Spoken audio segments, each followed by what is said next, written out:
Hello, welcome ulit sa ating channel sa PCCure.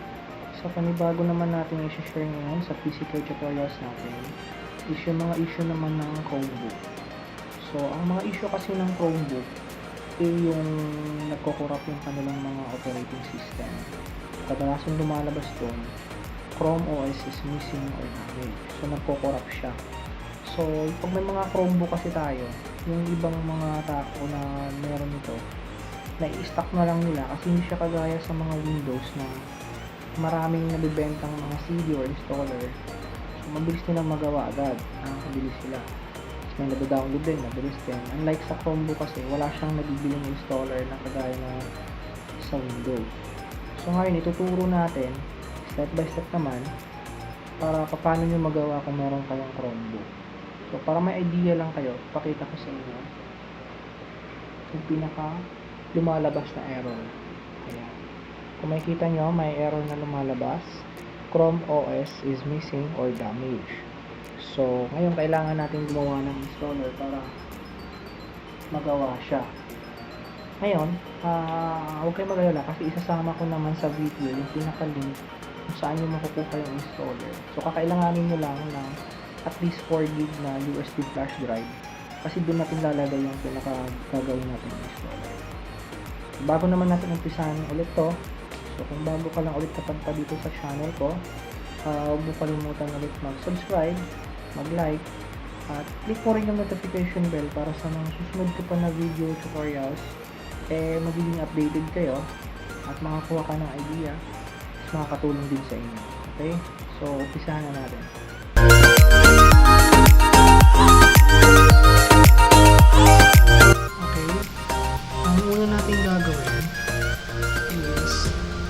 I-insert nyo muna yung USB drive nyo sa computer nyo para ma-detect mo na ng computer. So, yung pinaka-flash drive ko, ito 16 GB to, naka Windows 10, pero buburahin ko siya kasi naka Windows 10 siya. Ngayon, ang papasukan natin siya ng pinaka-Chrome OS. Okay?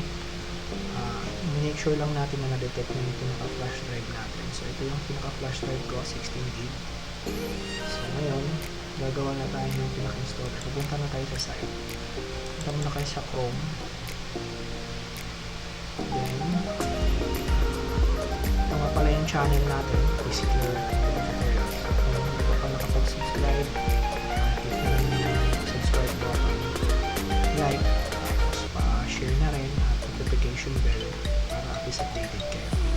So, ngayon, ito-type natin dito Chromebook Recovery Utility. So ngayon, piliin nyo itong Chromebook Recovery Utility. Ayan. Kung yung pinaka system desktop nyo, yung desktop system nyo, hindi pa nalagyan ng Chromebook na extension, kailangan nyo siyang install ito. So, ito kasi, pag hindi pa siya na-install, lalabas dito, kailangan yung install yung pinaka-extension ng pinaka-Chrome. Pag once ma-install mo na siya, lalabas na itong launch app. So, once lumabas to, i-click mo lang. So, ito na. So, create a recovery media for your Chromebook. So, once i-insert mo yung pinaka-flash drive mo, iilaw na tong get started. Kasi pag hindi nyo pa ito na-insert, black and white lang to. Hindi siya unclickable siya, hindi siya makiklik. So, i-click nyo. Ngayon, yung pinaka-model ng Chromebook na sinasabi ko, ay makikita nyo doon mismo sa error ng Chromebook sa harapan ng mismong laptop nyo. Yung model nasa pinaka-lower part, model niya, itatype nyo lang siya. So, itong gagawin ko, ito yung pinaka-model niya. Type ko lang siya.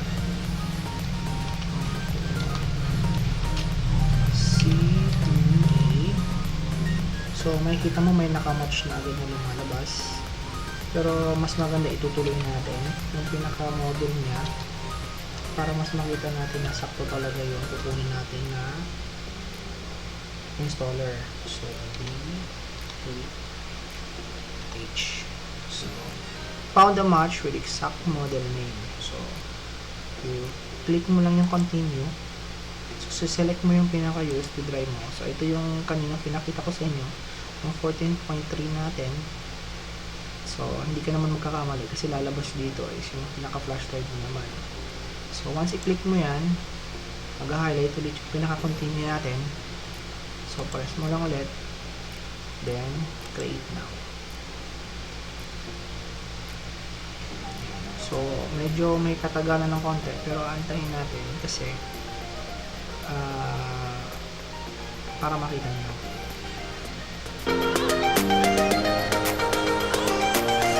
Ayan lang natin siya.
So, ito-try na natin siyang i-install dun sa pinaka-Chromebook natin.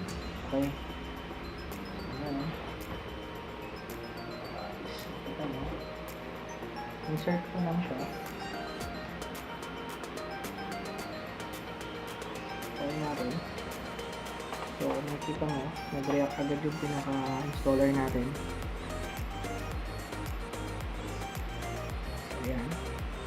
Mapapansin mo, verify ang integrity of the recovery media. So, antayin natin yan. So, once pasok natin yung USB, so nakikita nyo, nag-react agad yung pinaka-Chromebook natin. Nag-start na agad siya mag-recover. So, antayin natin hanggang sa makatapos. Okay?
makikita nyo, may nakasulat na please remove the recovery media and your computer will be restart automatically. So once i-remove natin tong pinaka-flash drive na to, magre-restart mismo yung Chromebook automatically. So i-remove na natin kasi tapos na siya mag-recover. Okay? Kakan ko na. So once i-remove ko siya, so nakita nyo, bigla siyang mag-restart. So check natin kung na-recover na natin yung pinaka-system niya. Okay. Ayan guys, lumabas na yung welcome. So lumabas na yung pinaka-welcome niya. So tatapusin na natin yung pinaka-setup. So let's go. So connect mo yung internet connect.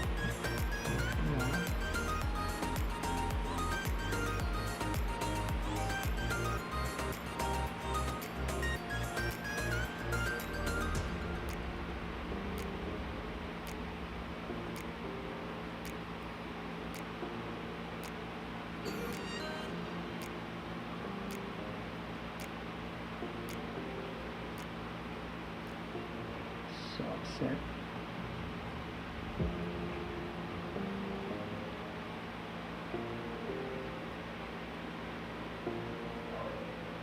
Tapusin natin yung pinaka-setup na para at least makita nyo na talagang totally restore na natin yung pinaka-operating system.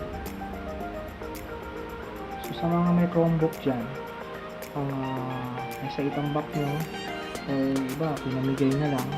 So sundan nyo lang yung tutorials natin. Sayang din, magagamit na pa naman.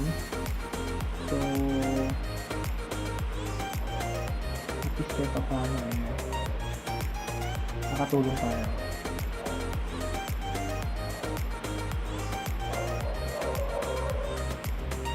Kain lang po natin kasi matapos pa niya yung pinaka-configuration ng device.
So nag-googling siya kasi hindi niya raw makita yung network available. So try natin mag-browse as guest.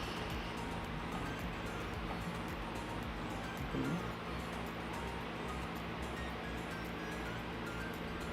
Check natin siya.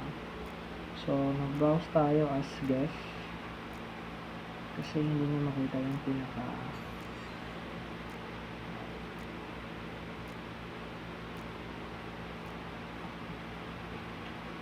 so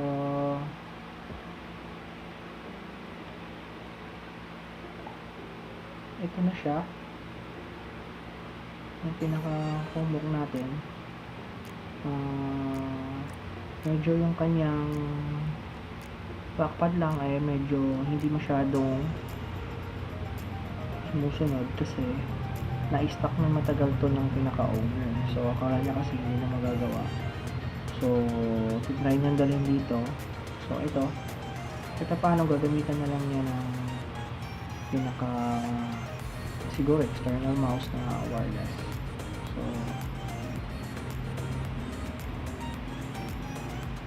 ito try natin siyang launch.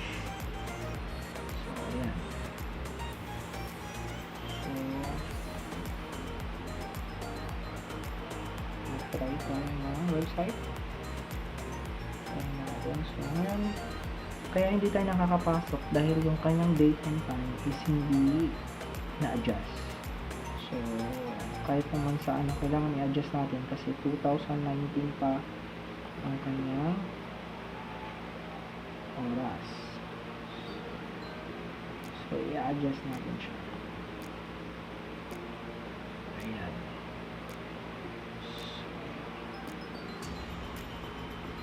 Medyo gamit tayo ng mouse, guys. Ayan, medyo naglagay ako ng mouse iba. Ito. Kasi medyo mahirap gamitin ng kanyang trackpad. So, ito, i-adjust muna natin yung pinaka-time niya para makita natin na makakapag-internet na siya. So, hanapin natin date and time. Okay, year 2020 November.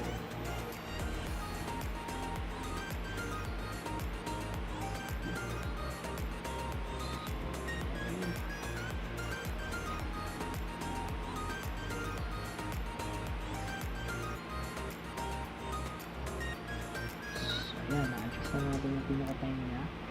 So, ito try natin ulit. If makakapag-browse tayo. So, ayan. So, working na siya, guys. So, kita nyo. Ayan, okay na yung pinaka-Chromebook natin. So, sana nakatulong sa inyo. At kung paano makakuha kayo ng idea ulit kung paano gawin yung mga ganitong problema. Kasi masayang o ma-stock nyo, gawin natin. Okay?